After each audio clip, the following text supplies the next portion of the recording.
Being in a good mood is really great, and most languages have lots of words to describe the experience, like happy, cheerful, joyful, and so on. The same goes for the languages of the Bible. In ancient biblical Hebrew, there's a variety of words, like simcha, sason, or gil. In the Greek New Testament, there's kara, euphrosune, or agaliasis. Each word has its own unique nuance, but they all basically refer to the feeling of joy and happiness. Now, what makes these biblical joy words interesting is noticing the kinds of things that bring happiness, and also seeing how joy is a key theme that runs through the whole story of the Bible. Let's start with sources of joy. On page 1 of the Bible, God says that this world is very good.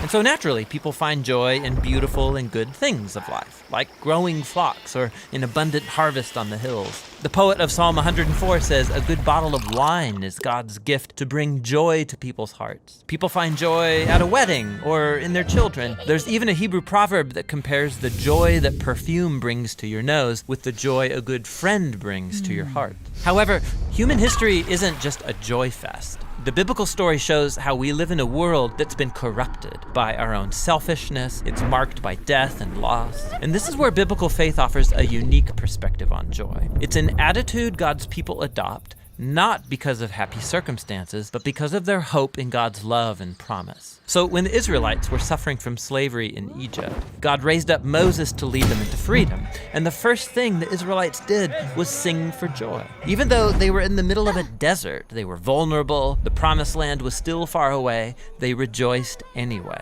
Later biblical poets looked back on this story and they remembered how the Lord caused his people to leave with joy, his chosen ones with shouts of joy. This joy in the wilderness, this was a defining moment, a way of saying that the joy of God's people is not determined by their struggles, but by their future destiny. This theme appears later in Israel's story, when Israel suffered under the oppression of foreign empires. The prophet Isaiah looked for a day when God would raise up a new deliverer like Moses. That's when those redeemed by the Lord will return to Zion with glad shouts, with eternal joy crowning their heads. Happiness and joy will overtake them. And while the Israelites waited, they chose joy to anticipate their future redemption. This is why it's significant that when Jesus of Nazareth was born, it was announced as good news that brings great joy. We're told that Jesus himself rejoiced and gave thanks to God his Father when he began to announce the kingdom of God.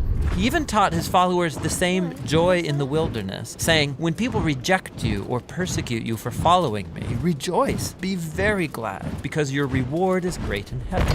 After his death and resurrection, Jesus commissioned his followers to go out and announce the good news that he was the risen king of the world. And as they did so, the early Christian communities were known for being full of joy, even when they were persecuted. Like when the Apostle Paul was sitting in a dirty Roman prison, he could say that he's chosen joy, even if he gets executed. He called this the joy of faith, or joy in the Lord.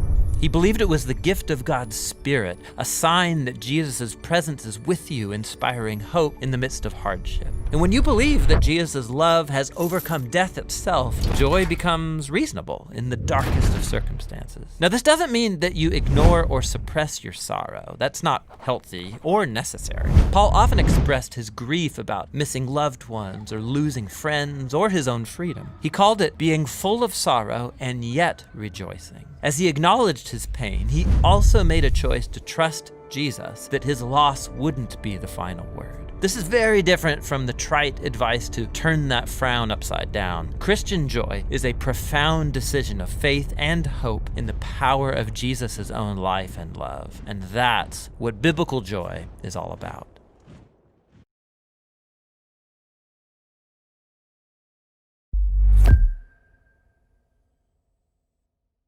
Hey, thanks for watching this word study video by the Bible Project. We make lots of other videos and they're all about showing how the Bible is a unified story that leads to Jesus.